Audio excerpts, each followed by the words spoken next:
Tuhan bersamamu. Inilah Injil suci menurut Lukas.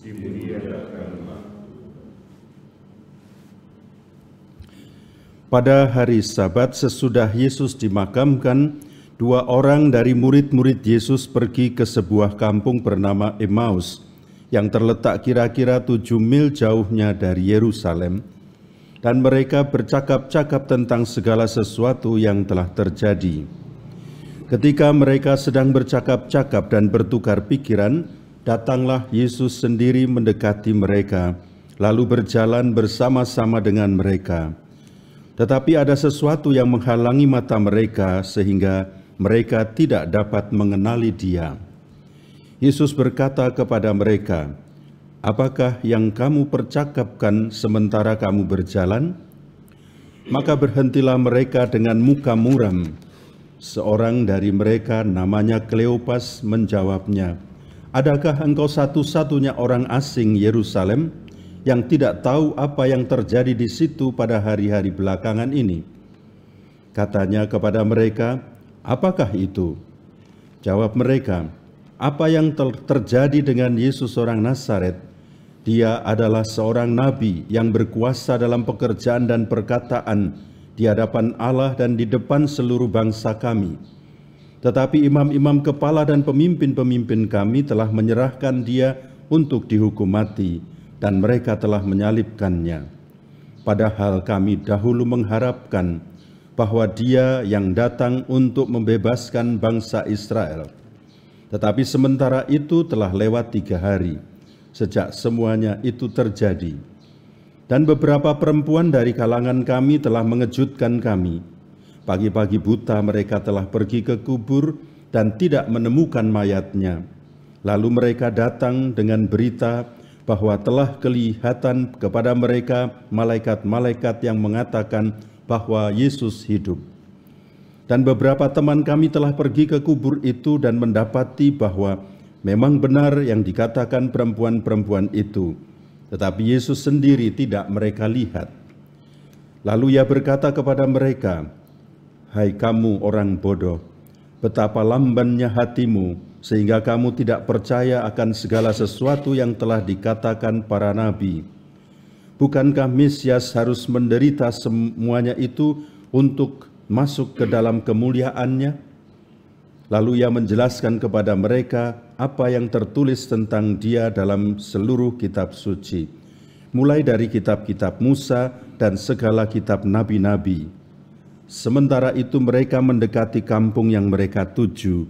Ia berbuat seolah-olah hendak meneruskan perjalanannya, tetapi mereka mendesaknya dengan sangat, "Tinggallah bersama-sama dengan kami, sebab hari telah menjelang malam dan matahari hampir terbenam."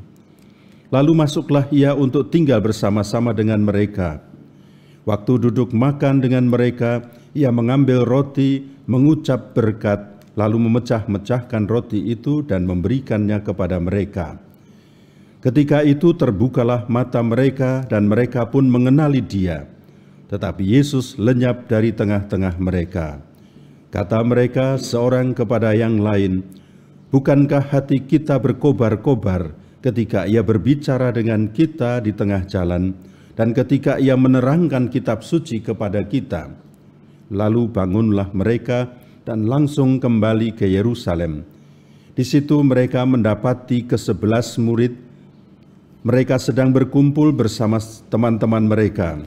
Kata mereka kepada kedua murid itu, "Sungguh Tuhan telah bangkit dan telah menampakkan diri kepada Simon." Lalu kedua orang itu pun menceritakan apa yang terjadi di tengah jalan dan bagaimana mereka mengenali Yesus pada waktu Ia memecah-mecahkan roti. Demikianlah sabda Tuhan.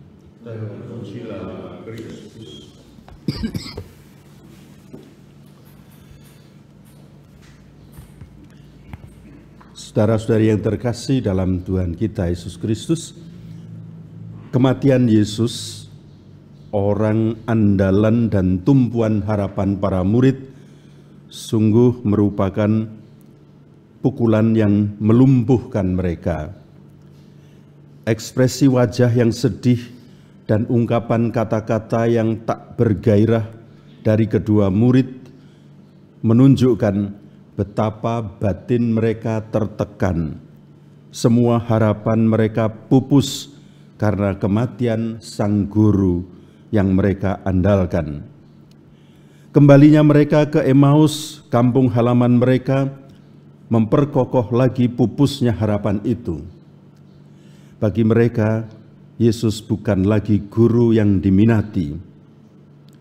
Saudara-saudara yang terkasih, pengalaman kedua murid itu membuka kepada kita satu rahasia Allah yang melampaui daya tangkap akal manusiawi kita.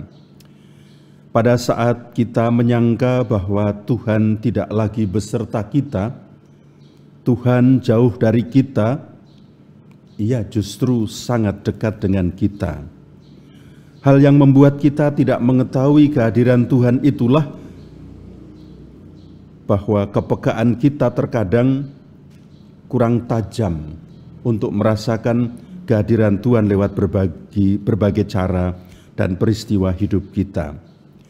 Kedua murid Emmaus kiranya memberi kita pelajaran untuk senantiasa mempertajam kepekaan kita dan belajar untuk melihat dengan mata batin setiap peristiwa hidup kita sebagai sarana kehadiran Tuhan. Hal lain yang diajarkan dari para murid Emmaus itu ialah betapa pentingnya keterbukaan pada sesama dalam setiap penderitaan. Dalam kisah para rasul tadi mengajarkan bahwa kita harus saling berbagi cerita, kisah yang mungkin juga bisa menenangkan, menyenangkan, lalu membuat kita sadar kembali bahwa kekecewaan dalam hidup senantiasa dialami oleh banyak orang. Kekecewaan, putus asa, dan hilangnya harapan merupakan sebuah hal yang biasa dan bisa dialami oleh siapa saja. Namun hal yang tidak boleh hilang dalam setiap krisis kehidupan ialah kesediaan untuk berbagi kisah dan kasih dengan sesama. Sebab seperti Yesus, Tuhan hadir membagikan harapan kepada orang yang setia, membuka hati dan pada tuntunannya. Yesus yang telah mengalahkan kematian dengan kebangkitannya akan tetap menyertai kita sebagai murid-muridnya dalam situasi apapun sampai akhir zaman. Karena Ia berjanji akan terus menyertai para muridnya sampai akhir zaman. Marilah kita berdoa. Tuhan, dalam kegalauan hidup kami yang juga seringkali alami, sertailah kami selalu dalam setiap perjuangan hidup kami, dan jangan tinggalkan kami sendirian. Kami sangat membutuhkan Engkau. Terpujilah Engkau ya Tuhan, kini dan sepanjang segala masa.